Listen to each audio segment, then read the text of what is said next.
2-minute warning. Good morning, Bleed Big Blue Nation. This is Jimmy D, your trifecta co-host of the Bleed Big Blue podcast show, answering a question on my Jabal Shurd rant from Parag Desai, and I hope I'm pronouncing that right.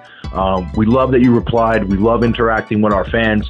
So I wanted to reply to Parag because I thought he had a couple of interesting points on his reply. He asked me if JT Thomas was an option coming back or possibly a cap casualty. And he also asked me about the fit of Kamar Aiken in this offense. So in reference to JT Thomas, I can see this going both ways. I think that he was a good fit in the locker room. Guys liked him. He was thought of as a leader in the locker room as well.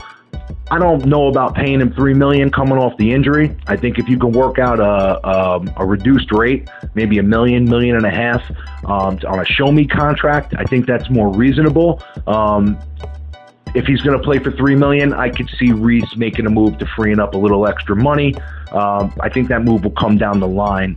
I don't think it's something that is necessary to kick the tires on right at this minute.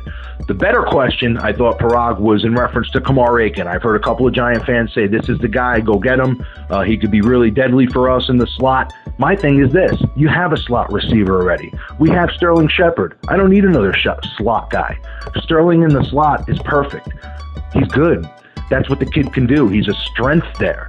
I don't know about his ability on the outside. I've seen him get open in the slot time and time again this year, so I'm not willing to go into the season with him on the outside as a question mark when I know how good he is in the slot. And if you bring Aiken in, that shifts Shepard out because Aiken's a slot receiver. So I think your money is better invested on finding a guy who on the outside, a guy like Brandon Marshall, a guy like Kenny Britt, a guy that fits that ilk, that you can line up Pierre Garçon, a possession, big, strong, physical receiver that could take advantage of one-on-one coverage on the outside for a full 16-game season.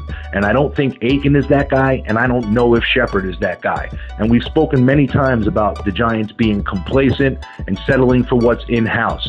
I don't think that's an option here. I think that you need to go out and find a guy on the outside. My primary pick, I'm hoping Brandon Marshall gets cut. I'd like to bring him in. If not, my secondary pick is a guy like Pierre Garçon to bring him in opposite of Beckham.